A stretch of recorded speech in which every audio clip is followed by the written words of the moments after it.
जनपद गोरखपुर में हम लोग इस समय मौजूद हैं। हमारे साथ जुड़ेंगे अभी डॉक्टर संपूर्णानंद मल। कुछ मुद्दों पे विचार होंगी, चर्चाएं होंगी। दिल्ली में कांड चल रहा है, लोग मर चुके हैं, कुछ लोग भर्ती हैं, उसी पे विचार होगा, चर्चाएं होंगी। बहुत बहुत स्वागत है सर हमारे चैनल न्यूज़ पे। वेलकम।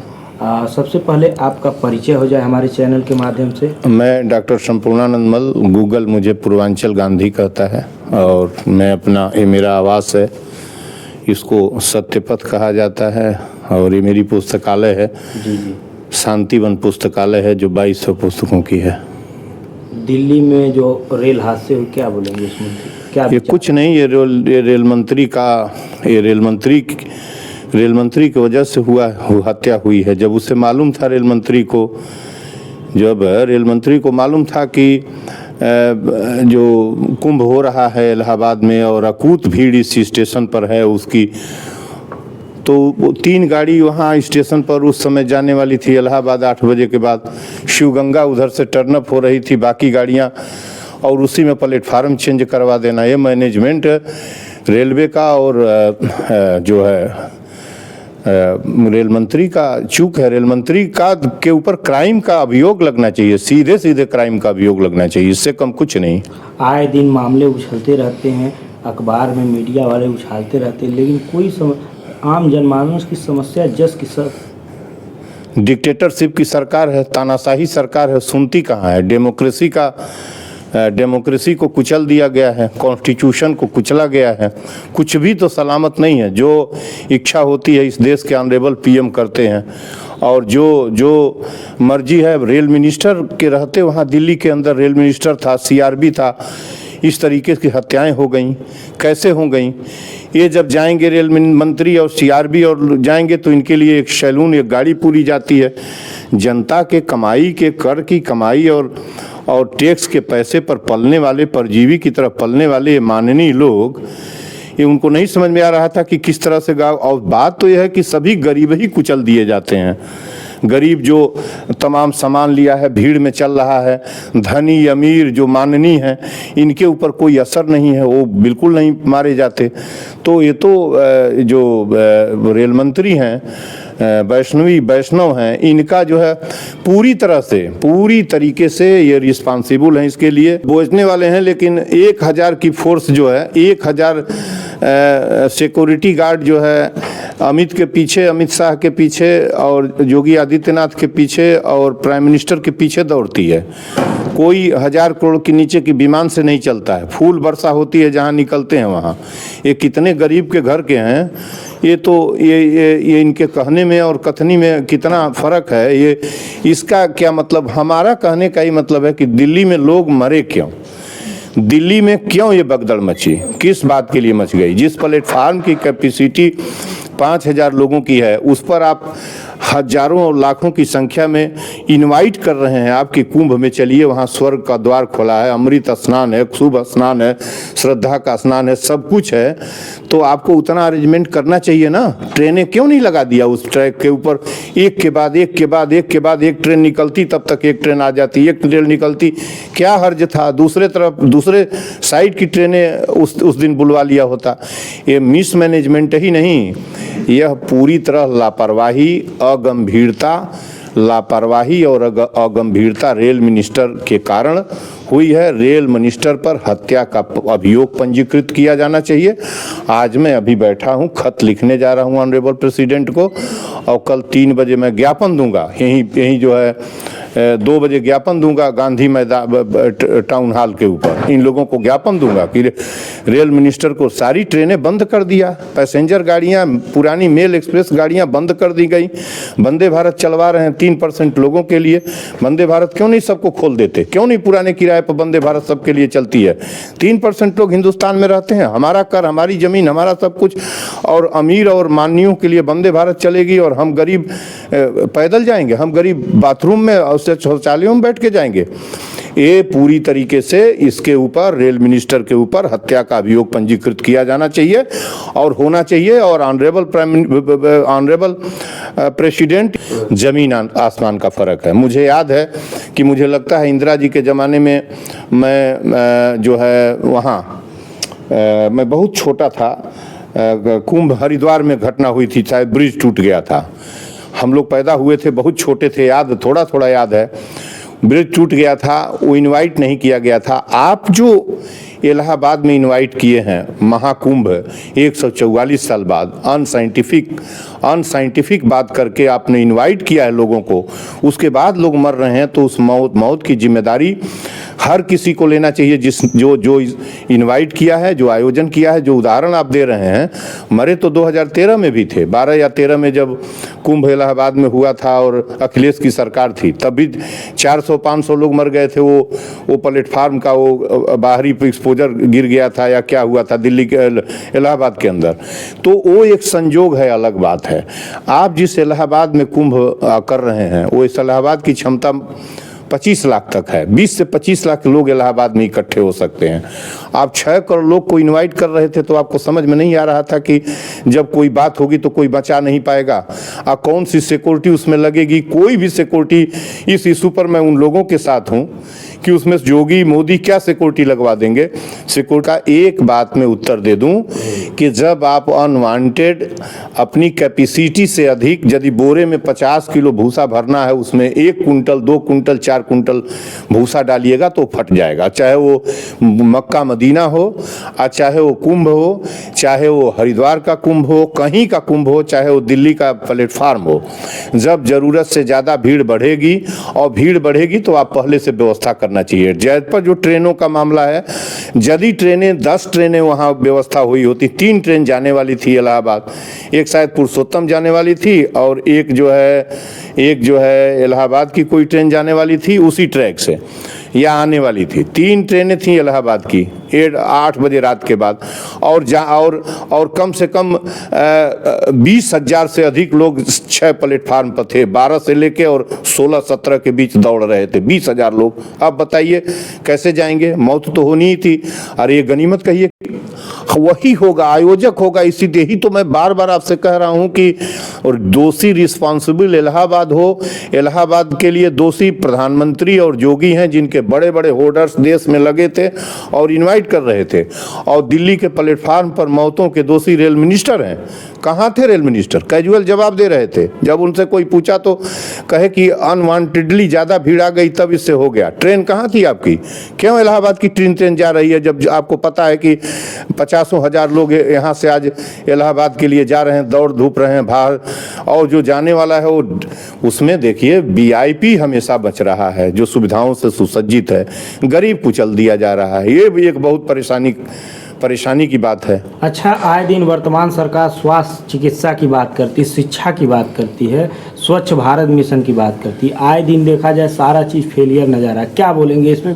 इस मुद्दे पे क्या विचार है आपका? कहाँ कौन शिक्षा स्वास्थ्य कौन बोलता है? क्या सरकार बोलेगी? कहती है कि सरकार धूर्त है। और बोलिए, सरकार धूर्त है। और बोलिए, झूठ बोलती है। और बोलिए, शिक्षा चिकित्सा पैरों के नीचे दबा दिया गया। कहाँ शिक्षा है भाई?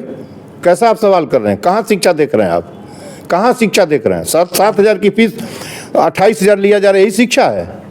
आप जब फूल बरसाएंगे, अंधविश्वास और पाखंड का सेज सजाएंगे तो शिक्षा कहाँ रहेगी? ये जब पत्थर में प्राण डालेंगे और पूरा देश खंजड़ी बजाएगा, जय श्री राम करेगा, इलाहाबाद में कुंभ में आसमान से फूल बरसाएगा, ये चोर और बदमाश लफंगे और जितने भी VIP हैं, इसमें से थोड़े से अच्छे हैं। ज़्यादातर चोर हैं, लफंगे हैं, व्यभिचारी हैं, बलात्कारी हैं, लुटेरे हैं। क्या नहीं है? वो चाहे संत महंत पुजारी हो या चाहे नेता हो, जितने VIP हैं इनके ऊपर फूल बरसा रहे हैं, बड़ी बड़ी गाड़ियां लेके जा रहे हैं, सजावट हो रहा है। शिक्षा नहीं बचेगी जब आप सभी लोग जिम्मेदार हैं जी। अखिलेश सिंह यादव यदि अपनी हेलीकॉप्टर से चलते हैं, हेलीकॉप्टर का तेल पैसा कहाँ से आता है? हम केवल नरेंद्र मोदी को नहीं हिट करेंगे। नरेंद्र मोदी प्राइम मिनिस्टर हैं। ये दीगर बात है कि वो 9,000 करोड़ की विमान से नहीं चलना चाहिए। उस देश में जहाँ 80 करोड़ लोग जो है 5 किलो अनाज में अपना दुनिया तलाश रहे हैं, अपना जीवन खोज रहे हैं। 22 करोड़ कुपोषित हैं, 1 कौड़ी नहीं है लोगों के पास, फीस देने के पैसे नहीं है, दवा के बिना गिलगिला रहे हैं। सफाई क्या सफाई? होमगार्ड नियुक्त कर देना, गार्ड नियुक्त कर देना, सुरक्षा गार्ड और सफाई पेट चलेगा, हमारा पेट कहाँ जाएगा? आटा चावल दाल चीनी तेल दूध दही पर टैक्स लगा दिया, रेल पर भारी शुल्क लगाया, महंगा किया, किराया महंगा किया, पैसेंजर और मेल ट्रेनें घोंट लिया इस रेल मंत्री ने आने के बाद, वैष्णव ने। और उसके बाद जो है वंदे भारत चलाया, 3% लोग उसमें पैर रखेंगे, गरीब से उस ट्रेन, गरीब देखेगा उस ट्रेन को। आप बात कर रहे हैं कैसा कहाँ शिक्षा सुरक्षा देख रहे हैं भाई? कहाँ है शिक्षा? आप दिखाएंगे? प्राइवेट ऑटोनोमी बॉडी में शिक्षा चलती है कहीं? ऑटोनोमस हाथों में तो है एजुकेशन में कुछ रह गया है? ये धूर्त हैं। इसमें कौन है पढ़ने वाला? कौन पढ़ने वाले हैं? सब लखेरों की, चोरों की जमात है, ठीक है ना? अंधविश्वास पाखंड फैलाने वालों की जमात है इस देश के अंदर। थोड़ा और गढ़ जाने दीजिए, देखिए ना, आप देखते जाइए। शिक्षा चिकित्सा का पूरी तरह पतन न हो गया तो कहिएगा। हम लोग यहीं बैठे हैं, दलित का दावा करते हैं, पिछड़े ही दलित दुखी हैं। तो ये सवाल जो है एडिटर महोदय, ये सवाल उन्हीं लोगों से पूछिएगा, इन धूर्तों से पूछिएगा जो इस तरह की बात करते हैं। खा डाला कुछ छोड़ा नहीं है, समझ गए ना? जिस देश में कांवड़ियों पर फूल बरसाया जाता है, जिस देश में पत्थर पर अमृत गिराया जाता है, दूध गिराया जाता है, बच्चों का, गरीब बच्चों की तरकारी पानी में बनती है, और 22 लाख दीपक जलाए जाते हैं दिन में, सूर्य को रोशनी दिखाने के लिए दीपक जलाया जाए। उस देश का कल्याण कितने दिन रोक पाइएगा आप? कितने दिन इसको अंधकार में डूबने से रोकिएगा? यहाँ देखिए, यहाँ बेरोजगारी, गरीबी, विषमता, महंगाई, अशिक्षा, बलात्कार, हिंसा, शराब, जितना कुछ कहिएगा, शराब और मंदिर कुकुरमुत्ते की तरह, शराबालय और जो मदिरालय और मंदिर कुकुरमुत्ते की तरह बढ़ रहे हैं इस देश में। मस्जिद जिसको मन हो वहाँ मस्जिद बनवा रहा है, जिसको मन हो। अखिलेश की सरकार आती है तो मस्जिद बनाने वालों का भाव बढ़ जाता है, वो अंगरा के घूमने लगते हैं। और जब इसकी सरकार आई हुई है इन हिंदुत्व के हुड़दंगाइयों की, तो ये सब जगह जगह मंदिर और मस्जिद, और ये कोड़ेंगे, वो खनेंगे, वो निकालेंगे। को क्या रह गया है भाई? क्या रह गया है जो तुम सवाल कर रहे हो मुझसे? कुछ नहीं रह गया है। ऐसा कोई सवाल करने की मनुष्यता नहीं है। एजुकेशन को दफन कर दिया गया है, चिकित्सा को दफन कर दिया गया है। क्या बच गया है?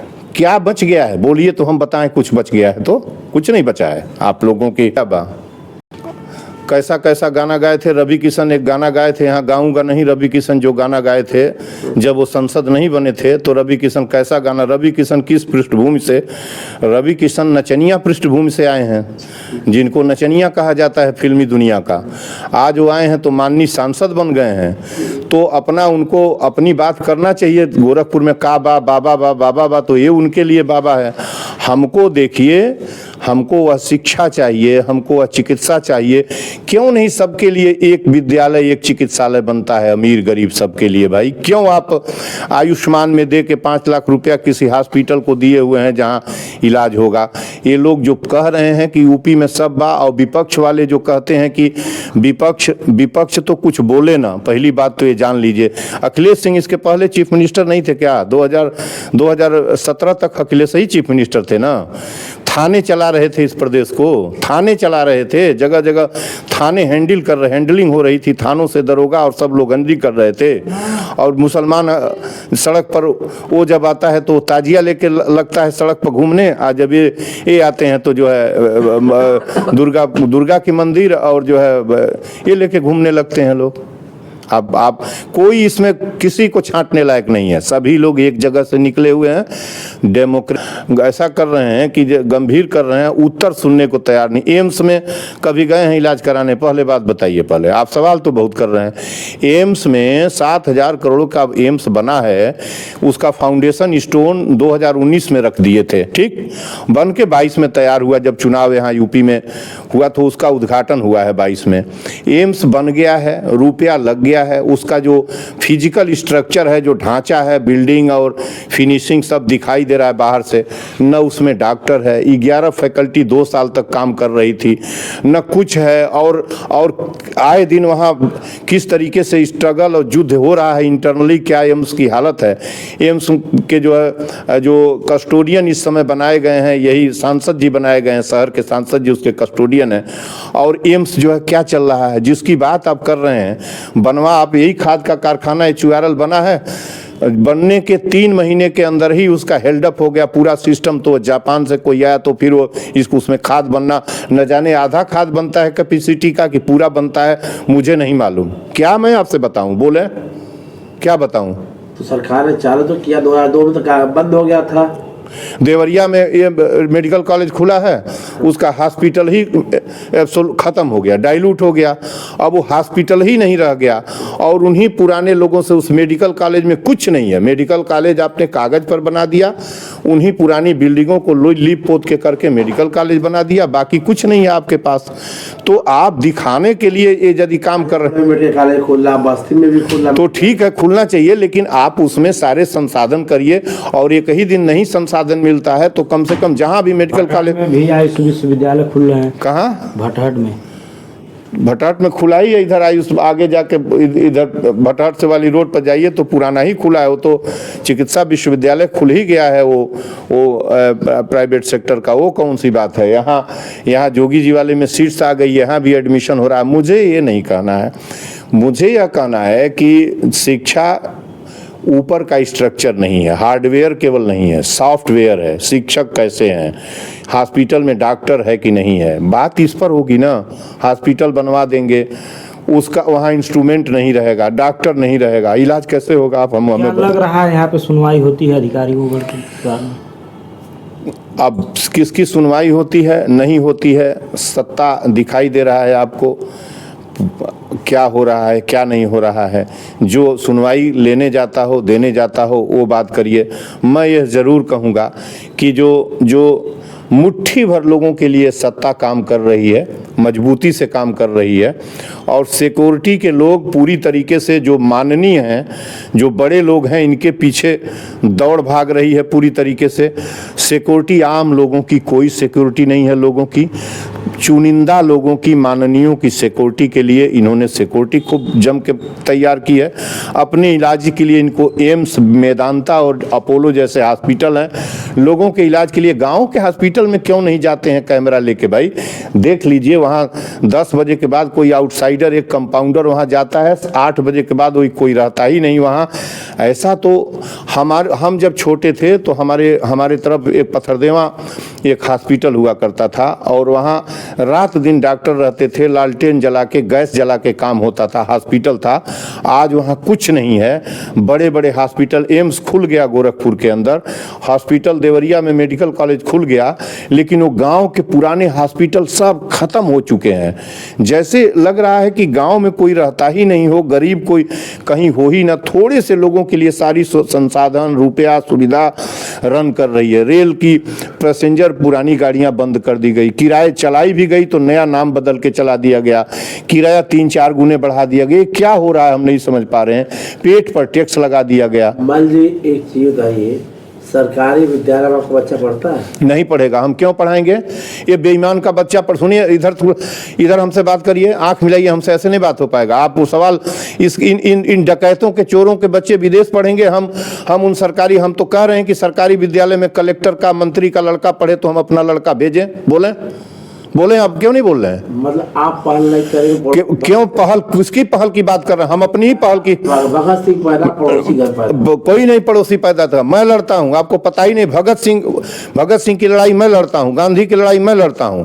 मैं क्या कहता हूं, मैं कह तो रहा हूं कि वहीं तुम्हारा भी लड़का पढ़े तो हमारा लड़का पढ़ेगा, तुम्हारा लड़का पढ़ेगा, तुम्हारा लड़का पढ़ेगा हार्वर्ड में, ऑक्सफोर्ड में, डीपीएस में, दून में, मेरा लड़का पढ़ेगा मिड डे मील सच्चा गड़ा गड़ा खाने वाले विद्यालय में। आप कह रहे हैं कि भगत सिंह बगल के घर में, भगत सिंह मेरे घर में पैदा, भगत सिंह मैं खुद हूँ। वहाँ टैलेंटेड बच्चे जा रहे हैं, कोई टैलेंटेड नहीं जाते। सुनिए, कोई नेट नहीं जाता है।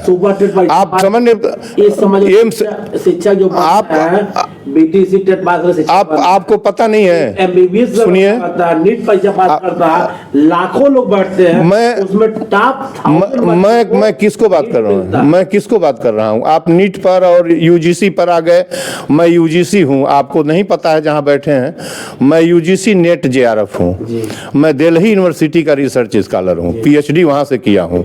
कौन कैसे जाता है मुझसे अधिक नहीं कोई मालूम है। नीट और जो जेई मेन कह रहे हैं, यहाँ यहाँ थ्रू इसके परीक्षा जाता है।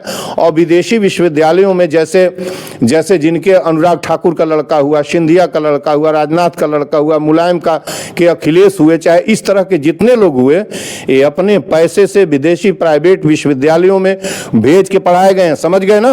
और दून में किसी स्कॉलरशिप से लड़का गरीब का नहीं जाता है। दून में जाने वाले लड़के का 1 लाख रुपए फीस लगती है। अच्छा आप बताएं, विद्यालय पढ़ता है कि बच्चे पढ़ते हैं? तो आप क्यों नहीं, क्या दिक्कत है? तो आप क्यों वहां भेज रहे हैं? विद्यालय नहीं पढ़ता है तो आप मत भेजिए विद्यालय में। विद्यालय पढ़ता है कि बच्चे? बच्चे पढ़ते हैं, बच्चे पढ़ते हैं। अधिकतर IAS सरकारी विद्यालय से निकला, सरकारी विद्यालय ये मैं सरकारी विद्यालयों से चिढ़ है। मैं आप कैसे उल्टा, मैं कह रहा हूं कि सरकारी विद्यालय में सबके बच्चे पढ़े। मैं कह रहा हूं कि वंदे भारत ट्रेन में मुझे चिढ़ नहीं है। वंदे भारत ट्रेन में गरीब क्यों नहीं बैठेगा? आप हमको जवाब दीजिए। आप सवाल उल्टा कर रहे हैं, आप घुमा के सवाल कर रहे हैं हमसे, ये अच्छा नहीं है। और पत्रकारिता भी ये ठीक नहीं है, चिढ़ नहीं है। आप ये बताइए कि वंदे भारत में गरीब क्यों नहीं जाएगा? पहले हमसे बताइए। बिल्कुल जाएगा। क्यों जाएगा? केवल वंदे भारत ट्रेन चलती, बाद में कई और बहुत सारी ट्रेनें चलती हैं। गरीबों को नहीं, कई और ट्रेनें चलती है जो आप सुने पहले। आप सबसे पहली लग्जरियस ट्रेन इस देश में राजधानी चली थी, 1967-66 में चल गई थी, ठीक। सप्त क्रांति, संपर्क क्रांति और स्वर्ण शताब्दी, दुरंतो, ये सारी गाड़ियां लग्जरी गाड़ियां हैं, ठीक। मैं आपसे ये पूछने की कोशिश कर रहा हूं कि इन गाड़ियों में जनरल लोगों के बैठने की क्या व्यवस्था है? क्यों किराए इनके इतने बढ़ाए गए हैं? ट्रैक हमारा वही ट्रैक है, हमारी जमीन है, हमने पैसा दे, हमारे पैसे से ट्रैक बना है। वो गाड़ियों में किराया क्यों आपने महंगा किया? मैं आपसे, और मुझे मालूम नहीं है गरीब रथ किसने चलवाया था, क्यों चला था। 2-4 ट्रेनें ऐसी जो, तो मैं कह तो रहा हूं कि सबके लिए संविधान जो है सबके लिए आप करिए। मैं ये कह रहा हूं कि कलेक्टर का लड़का क्यों नहीं, गोरखपुर के कलेक्टर का लड़का बनकटी चक के स्कूल में क्यों नहीं पढ़ने जाता है? गरीब ब्राह्मण ठाकुर बच्चे नहीं होते हैं? ये सब सवाल देखिए, सवाल आप पहले तय करिए कि क्या पूछना है। मैं आप ये जो सवाल जहां ले जा रहे हैं, मैं राइट टू इक्वलिटी की बात कर रहा हूं, मैं फंडामेंटल कॉन्स्टिट्यूशन अभी लाइब्रेरी दिखा रहा हूं। आपके सवालों का जो स्टैंडर्ड है वो आप एक जगह पहले स्टैंड करिए, एक जगह रुकिए, स्टैंड करिए, तब हमसे डिबेट बात करिए। अब फिर आप कहाँ सवाल ले गए?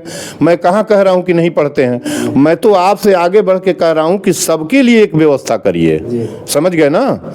अमीर के बच्चे दून में पढ़ेंगे, मैं बार बार कह रहा हूँ, और DPS में पढ़ेंगे, ऑक्सफोर्ड, हार्वर्ड, कैम्ब्रिज में पढ़ेंगे।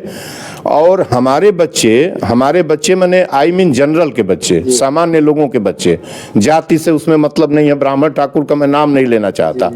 मैं इतना जरूर चाहता हूं कि मैं अपनी गांव की सामाजिक स्टेटस बता दूं, सोशल स्टेटस, कि मेरे गांव के 80% लोगों के पास जो जमीन जिनके पास नहीं है, उसमें 80% छोटी जातियां हैं। आपको समझ में आ गई बात?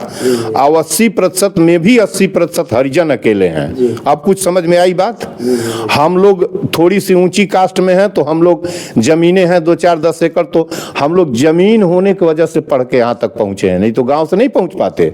मैं बराबर इस कोशिश में रहता हूं कि गांव का दबा आदमी भी वहीं पढ़े जहां कलेक्टर का लड़का पढ़ता है, जहां SDM का लड़का पढ़ता है, जहां उस नेता का लड़का पढ़ता है, वहीं का मास्टर जो है अपने बच्चे को बाहर पढ़वाता है। आप जो कह रहे हैं कि विद्यालय पढ़ता है कि लड़का पढ़ता है, विद्यालय में मास्टर साहब पढ़ाते हैं, और मास्टर साहब का लड़का पढ़ता है दिल्ली के DPS में, गोरखपुर के MG में, और उसमें जो है सरकारी स्कूल में पढ़ता है, या जहां भी पढ़ता हो। गांव के मास्टर साहब अपने लड़के को वहां नहीं पढ़ाते। बात इसकी करिए। कुछ अपवाद छोड़ दिए तो अब नए शिक्षक जितने आते हैं, अधिकतर महिलाएं अपने बच्चे को पढ़ने विद्यालय नहीं जाती हैं। अब पहली शिक्षा कोर्स हो जा रही है। UP बोर्ड के शिक्षकों के बच्चे वहीं पढ़ते हैं। आज भी UP बोर्ड के सब टॉप पर आता है। तो जो नए शिक्षक या पुराने, क्या आपको योग्यता से आपको शंका है? नए शिक्षक की योग्यता में कहाँ शंका रहेगी? सब TET पास करके आते हैं, सब पढ़े लिखे बहुत अच्छी तरह से आते हैं, रिक्रूटमेंट उनका कंपटीशन से हो रहा है। सवाल आप कैसे कर रहे हैं भाई? हमको नहीं समझ में आ रहा। नहीं अच्छा पढ़ाएंगे? मैं पढ़ाई पर अच्छा हम कहे हैं कि नहीं पढ़ाएंगे, कि मैं क्या कह रहा हूँ, मैं आपसे क्या कहा हूँ कि कलेक्टर का भी लड़का और गरीब का भी लड़का और घुरहू का भी लड़का वहीं पढ़े, तो आप किस तरह का सवाल कर रहे हैं कि क्या नहीं पढ़ाएंगे? तो अच्छा, ये सब सवाल का बच्चे अपने सरकारी विद्यालय प्रमुख क्यों नहीं कर रहे? मान लीजिए तो आप क्यों नहीं कर रहे हैं? आप एक कैमरा ले जाके ऑनरेबल सीएम से पूछते कि वो इतना परेशान है, अब वो ये लग गया है कि आप बच्चों को इतने 25 से अच्छे कम बच्चे होंगे तो बंद कर दिया जाएगा, नौबत यहाँ आ गई है। तो उन्हीं से पूछते कि महाराज जी तो बहुत अच्छे स्कूल हो गए हैं, क्यों लोग जा नहीं रहे हैं? ये सवाल उनसे कर लेते, हमसे क्या पूछ रहे हैं? ये मत पूछिए हमसे, इसका जवाब हम क्या देंगे? बोले पहल तो होना चाहिए कि अपने बच्चों का सरकारी विद्यालय। तो ये बात मुख्यमंत्री बताएंगे, शिक्षा डीआईओ बताएंगे कि क्या बात है कि शिक्षा, क्या बात है कि लोग अपने बच्चों को नहीं भेज रहे हैं। बच्चे सेलेक्टर मान लीजिए अपने बच्चों को नहीं भेज रहे हैं, तो सरकार तो भाई बच्चों विद्यालय खोल सकती है ना, बच्चे तो आप ही जाएंगे ना। नहीं, वो आप समझने की फिर कोशिश नहीं कर रहे हैं कि हम कैसे आपको बताएं। मैं क्या कह रहा हूं कि उसी मिड डे मील वाले में जिसमें सड़ा गला अनाज खिलाया जाता है, क्यों नहीं कलेक्टर का लड़का पढ़ने जाता है? ये व्यवस्था कर दीजिए ना, तो जानते हैं क्या होगा?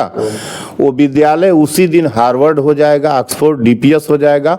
वहाँ या तो मिड डे मील बंद कर दिया जाएगा और नहीं तो काला नमक चावल और प्रोसेस दाल खिलाई जाएगी। मेरी बात कुछ समझ में आ रही है आपको सर? ये बात है। अब जो है एमडीएम के थ्रू फोटोज जांच होता है, भोजन चेक किया जाता है, ऑपरेशन अलंकार योजना चल रही है, विद्यालयों का कायाकल्प योजना चल रही है, तो काफी सुधार। सुनिए, अब तो ये सुधार, ये पूछिएगा कि क्यों इतनी तब परेशानी है। आप सुइया लगाएंगे ना, आपको इंजेक्शन वाला, वही में से खूनवा निकाल ले जाएंगे।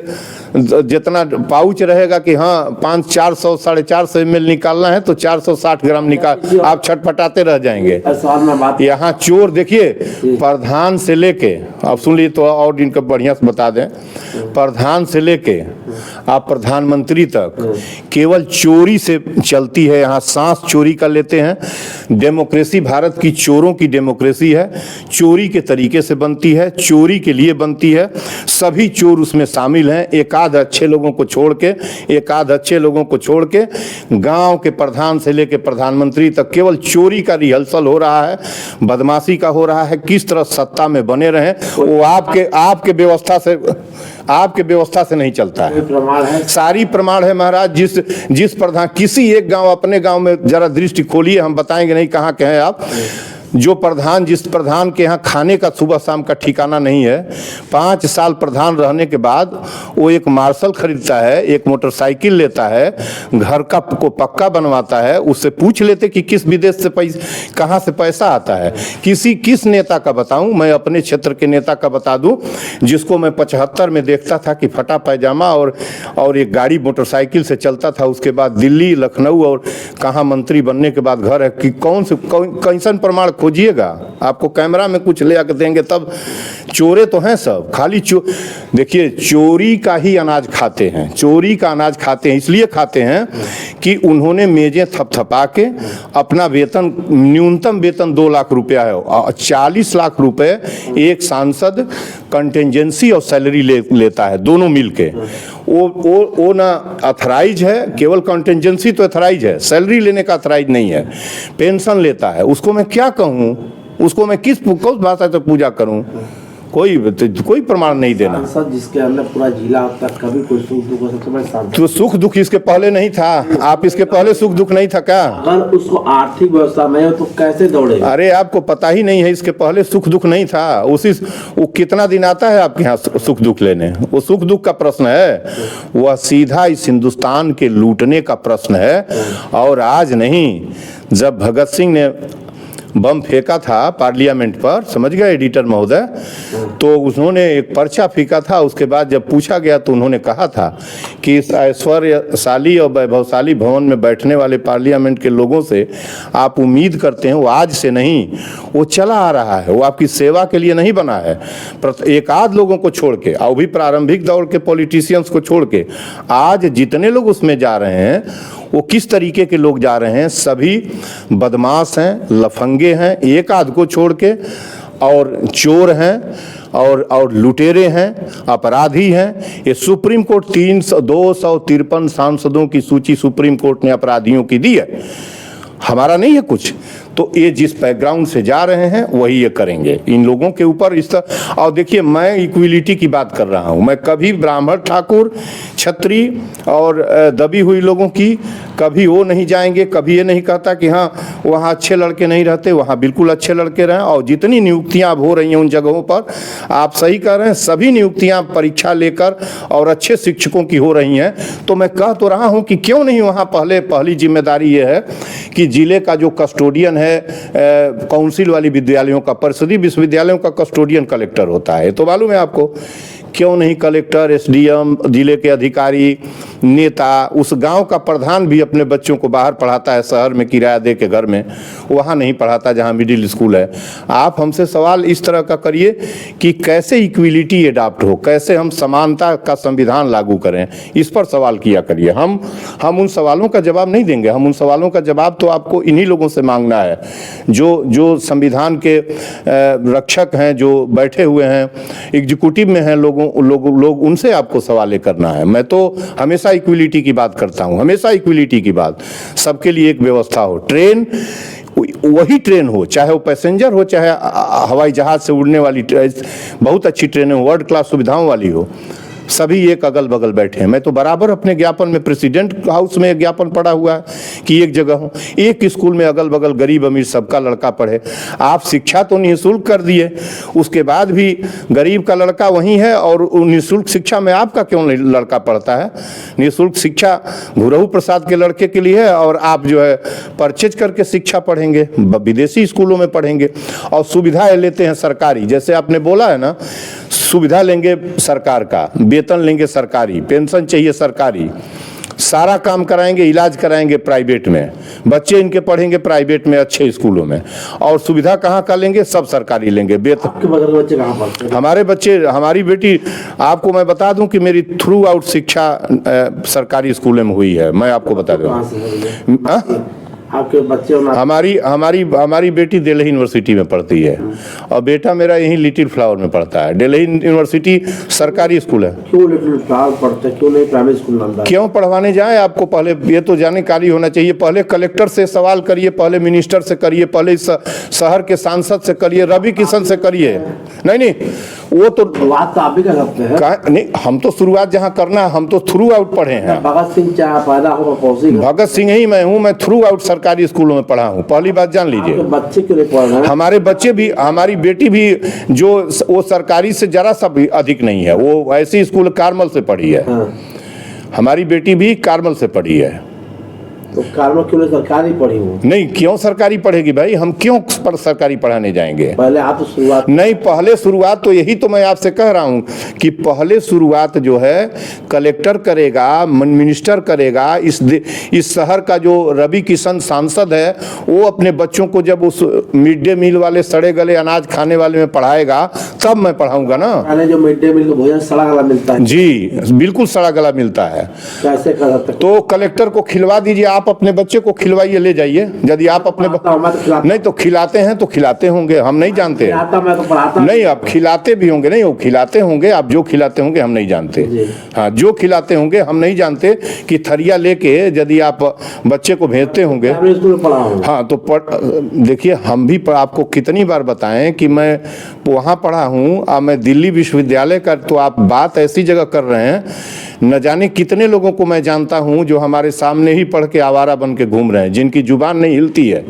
मैं संविधान पढ़ के और देश की कई परीक्षाओं को पास करके आपसे संवाद कर रहा हूं। आप जो सवाल कर रहे हैं वो उलट के कर रहे हैं, मैं सीधा उत्तर देने की कोशिश करता हूं कि जो व्यवस्था है वो इक्वल होना चाहिए। आप इस पर आइए, उल्टा सीधा सवाल करेंगे तो उससे आपका न कोई विजन पूरा होगा, न आपके इस पत्रकारिता से कोई, पत्रकारिता हमेशा जन कल्याणकारी होनी चाहिए। कि आप बच्चा सरकारी विद्यालय पढ़ नहीं, ये सवाल तो बिल्कुल, मैं तो कह रहा हूं कि एक जगह पढ़े सबके। हमारा बच्चा कहाँ पढ़ रहा है प्रश्न नहीं है। बिल्कुल नहीं हमारा बच्चा पढ़ा। अंबानी का लड़का यदि वहाँ पढ़ रहा है तो मैं तो कह रहा हूँ ना कि सबके बच्चे एक जगह पढ़ें। अंबानी का भी बच्चा वहीं, मैं तो आपसे पहले ही कहा हूँ कि हम भी उसी ट्रेन में जाएं जिस ट्रेन में हम लिखते भी हैं प्रेसिडेंट को, तो यही हमारी भाषा होती है कि मैं उसी ट्रेन में यात्रा करूं जिसमें अमीर करता है। मेरे बच्चे भी वहीं पढ़ें और गरीब के भी बच्चे, मेरे नहीं, गरीब अमीर सबके बच्चे एक स्कूल में पढ़ें। एक शिक्षा नहीं, एक स्कूल, एक विद्यालय, एक चिकित्सालय, एक रेल। ये बार बार हमारे पत्र आपको नहीं मिला होगा, कम से कम 1000 पत्र। मुझे संविधान चाहिए, संविधान जिसका नाम ही है संविधान। संविधान की आत्मा मतलब समानता से बना जो संविधान है उसको संविधान कहते हैं। हमारे बच्चे कहाँ पढ़ते हैं, सवाल ये नहीं है। सबके बच्चे एक जगह पढ़ने चाहिए, सवाल ये है। ठीक। तो अभी हमारे साथ बने थे पूर्वांचल गांधी, जिन्हें गूगल कहता है। तो देखते रहें। नमस्कार।